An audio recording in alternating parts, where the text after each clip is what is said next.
Abdon Cunha, da empresa Global Trade, e o assunto de hoje é a alta de containers que vem acontecendo nesses últimos dias.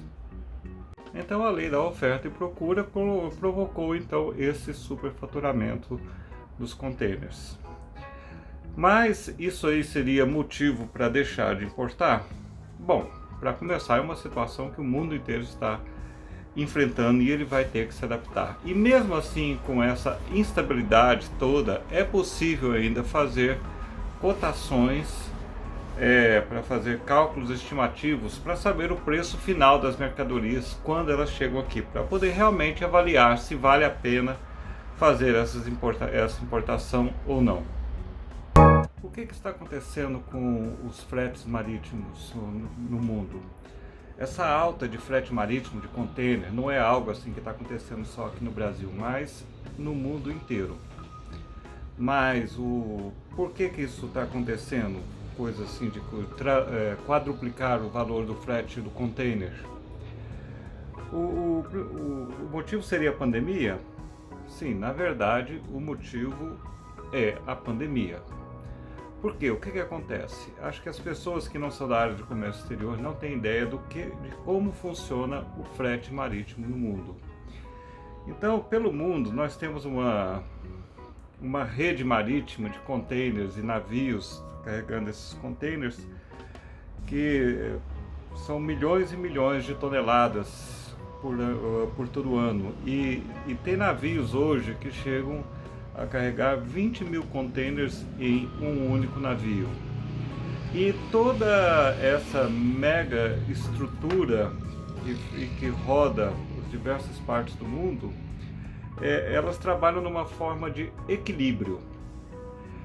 Por que equilíbrio? Porque o container chega cheio, vamos supor, um container vai da China para os Estados Unidos cheio, ele esvazia nos Estados Unidos, e nos Estados Unidos ele recebe uma outra mercadoria e esse mesmo container volta carregado dessa forma. E essa estrutura complexa, se o equilíbrio é afetado em alguma das partes, então vai comprometer toda a rede de containers. E esse equilíbrio ele começou a ser afetado desde a época da pandemia da China, em que começou os lockdowns. Então a China começou a paralisar os portos ficaram mais de 40 dias sem funcionar. E esses mais de 40 dias as mercadorias já começaram a se acumular no porto, porque não tinha container para dar saída, e foi aumentando também nos outros locais a demanda pelos produtos. Então o primeiro ponto do desequilíbrio começou aí. Aí depois houve uma inversão de processo. A China começou a sair do lockdown e os outros países começaram a entrar em lockdown. Então a China começou a disparar containers, que ela praticamente ficou como a única produtora no mundo, e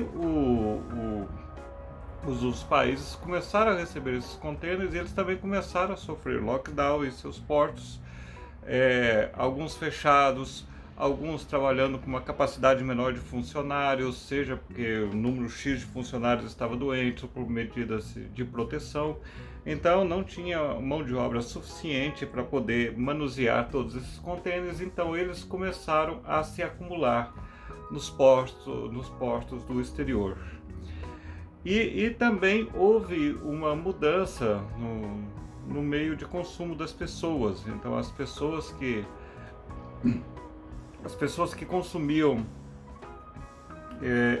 bens e serviços passaram a consumir mais bens de consumo, porque as pessoas deixaram de gastar dinheiro com bares, restaurantes, cinemas e tudo mais, porque elas ficaram presas em casa, então elas começaram a comprar mais coisas.